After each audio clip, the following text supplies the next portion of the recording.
जैसे हम पहले बात कर रहे थे कि इक्वेशंस निकालने की, तो अब इसको मैंने सेपरेट आउट कर दिया। ये हमारे पास स्टेट इक्वेशंस निकल आई और ये हमारे पास आउटपुट इक्वेशन निकल आई। आई होप कि ये प्रीवियसली जो अभी मैंने एक्सप्लेन किया उसमें आपको समझ आ गई होगी कि हमने ये इक्वेशंस कैसे फाइंड आउट कर ली। इनमें तो आई होप कि आपको कोई प्रॉब्लम नहीं होना चाहिए। आपने बेसिकली जो भी हमारे पास सर्किट होगा, सबसे पहला स्टेप उसमें आपने इनपुट आउटपुट और number of flip flops and type of flip flop को आइडेंटिफाई कर लेना।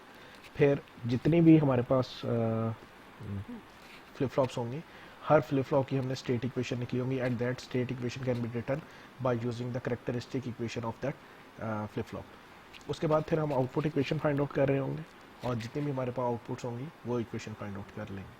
अब फॉर द सिंप्लिसिटी इसके साथ से वी कैन रिमूव टी, कि अब बेसिकली ये एक्सप्रेशन बार बार लिख रही होंगी तो हमें पता है कि हमारे पास जो right hand side of the equation है वहाँ पे प्रेजेंट स्टेट होंगी और जो left hand side of the equation है वहाँ पे नेक्स्ट स्टेट्स होंगी।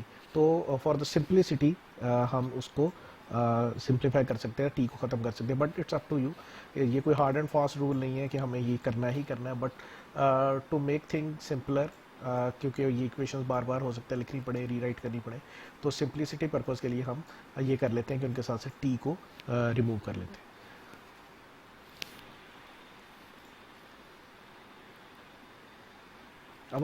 अब हमने अपनी जो स्टेट इक्वेशन है वो फाइंड आउट कर ली। व्हाट नेक्स्ट इज़ कि हमने जो स्टेट टेबल है उनको फाइंड आउट करना है। हमने स्टेट टेबल बनाना है अपना, ताकि हम उसमें सारे पॉसिबल कम्बिनेशंस को देख सकें कि किस तरह की इनपुट के अगेंस्ट और किस तरह की प्रीवियस स्टेट के अगेंस्ट हमारे पास क्या आउटपुट आती है। अब स्टेट टेबल ड्रॉ करते हुए what needs to be consider in the state table. State table की डेफिनेटली हमारे पास दो साइड्स होती है, एक लेफ्ट साइड जिसमें हमारे पास इनपुट पैरामीटर सारे हम प्लेस करवा देते हैं और दूसरी साइड होती है right side of the table जिसमें हमारे सारे आउटपुट पैरामीटर्स होते हैं। और इस केस में हमारे पास इनपुट पैरामीटर्स क्या होंगे, डायरेक्ट इनपुट्स, वो हमारे पास इनपुट पैरामीटर होंगी, and state of the flip flops. Definitely जैसे हमने सीक्वेंशियल सर्किट की डेफिनेशन में देखा था कि हमारे पास जो output of a sequential circuit होती है that depends on two parameter, one is input and other one is the previous state. तो यहाँ पे वो दोनों पैरामीटर्स की बात हो रही है, input and states. Output side पे हमारे पास क्या आउटपुट होगा, आउटपुट साइड पे हमारे पास next state of the flip flop होगी और आउटपुट होगा। तो बेसिकली हमने इनपुट और state of the flip flop जो left side of the table है वहाँ पे as per the combination rule जितनी भी ऑर्डर का हमने टू टेबल ड्रॉ करना होगा वो हम वैल्यूज प्लेस करवा देंगे। फिर as per the state equations हम नेक्स्ट स्टेट की वैल्यू फाइंड आउट कर सकते हैं। हमने अभी previously A of T plus one and B of T plus one find out किया हुआ है। उन वैल्यूज़ की बेसिस पे, उन इक्वेशंस की बेसिस पे हम नेक्स्ट स्टेट की वैल्यूज़ फाइंड आउट कर सकते हैं।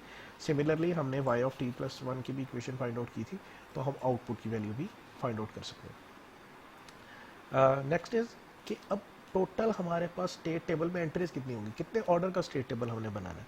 तो हम उसके लिए एक फार्मूला ड्राइव कर लेते हैं, N is representing by number of inputs, के जितनी भी हमारे पास नंबर इनपुट्स होंगी हम उसको कह देंगे कि वो एन है हमारे पास। जितनी भी हमारे पास स्टेट्स होंगी या जितनी भी हमारे पास फ्लिप फ्लॉप्स होंगी we call it as M. तो इस हमारे पास स्पेसिफिक केस में जो चीज़ बनती है टू फाइंड आउट आगे फर्दर, उसके लिए जो हमारे पास फॉर्मूला है that is equal to 2 raise to power m plus n।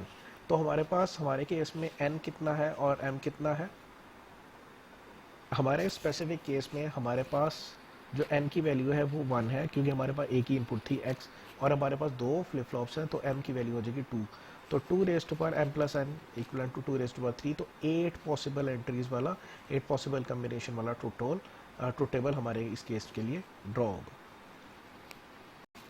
जब हम वो सारी एंट्रीज ड्रॉ कर लेंगे तो by using the state equations and output equation हम हर एंट्री के अगेंस्ट नेक्स्ट स्टेट की इक्वेशन फाइंड आउट कर सकते हैं और आउटपुट की वैल्यू फाइंड आउट कर सकते हैं।